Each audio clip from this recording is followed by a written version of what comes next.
தம்பி இந்த காய் என்ன விலை? ஒரு காய் 20 ரூபா. ஒரு காய் தாங்களே. ஐயோ கிழிஞ்ச காசு. இந்தாங்க. வாங்க சச்சின். ஏன்பா அந்த கிழிஞ்ச காசை கொடுத்தீங்க? 20 ரூபா தானே சச்சின், அதுல என்ன ஆக போகுது? இருந்தாலும் அந்த காசு கொடுத்து ஏமாத்துனீங்களே, அவர் பாவம் தானே பாப்பா. ஐயோ சும்மா வாங்க சச்சின். பாரு எல்லாமே கெட்டே தான் கொடுத்துருக்கான், அவன் நல்லாவே இருக்க மாட்டான். என்னடி தனியா நீட்டு புலம்பிக்கிட்டு இருக்க? பாருங்களேன், கெட்டு போன காயை கொடுத்து 100 ரூபா பிடுங்கிட்டான். கெட்டு போயிட்டா? இப்படி அடுத்தவங்களை ஏமாத்துறாங்களே, அவங்க நல்லாவே இருக்க மாட்டாங்க.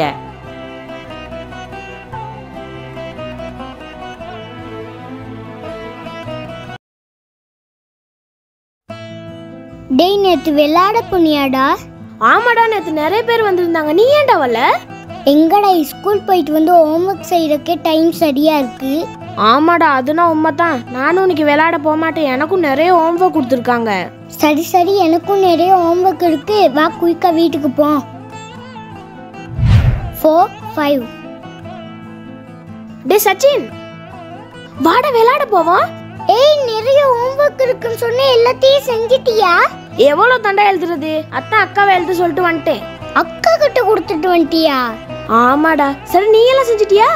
செஞ்சிட்டேன்டா, இன்னும் 2 தான் செய்ய இருக்கு. 2 தானே இருக்கு, அது அம்மா கிட்ட கொடுத்துருவா, செஞ்சு வைப்பாங்க. டீச்சருக்கு தெரிஞ்சா அடித்தான் வாங்க வரும். அதோட நம்ம செஞ்சா தானேடா நம்மளுக்கு புரியும். ஆமா, அது 2 எழுதுறது தான் டீச்சருக்கு தெரிய போதோ? டீச்சருக்கு தெரியாட்டியோ நான் செய்யலன்னு எனக்கு தெரியுமேடா.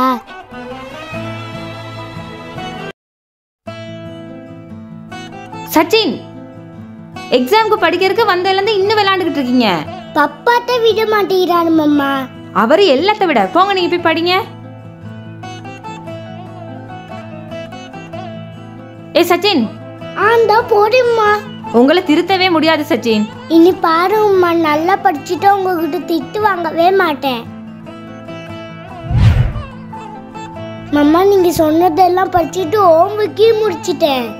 குட் பாய், அப்படித்தான் இருக்கணும்.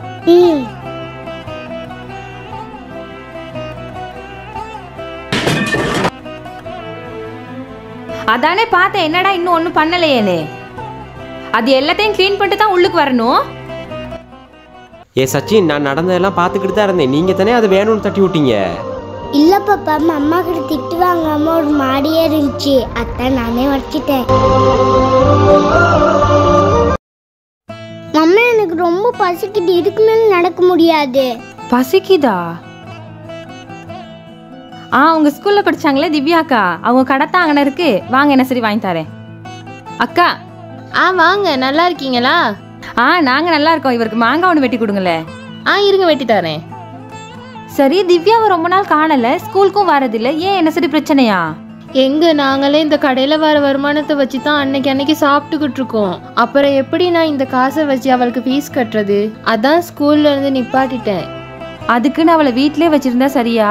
அவளுக்கு கட்டுற ஃபீஸை வச்சு கொஞ்சம் நகையை சரி சேர்த்து வச்சாலும் நல்லபடியா கல்யாணத்தை சரி கட்டி வைக்கலாம். எங்க சொல்றேன்னு தப்பா எடுத்துக்காதீங்க. எங்க வீட்லயும் என்ன கட்டி கொடுக்கும் போது 10 சவர நகை போட்டாங்க. ஆனா இப்ப எனக்கு 10 ரூபா வேணாலும் அவரை தான் எதிர்பார்க்க வேண்டியிருக்கு. அதாங்க, நாங்க எவ்வளவுதான் நகை சேர்த்து வச்சாலும் பொம்பளை பிள்ளைகளை படிக்க வச்சாதான் காலம் பூரா யாரையும் எதிர்பார்க்காம சந்தோஷமா வாழ்வாங்க.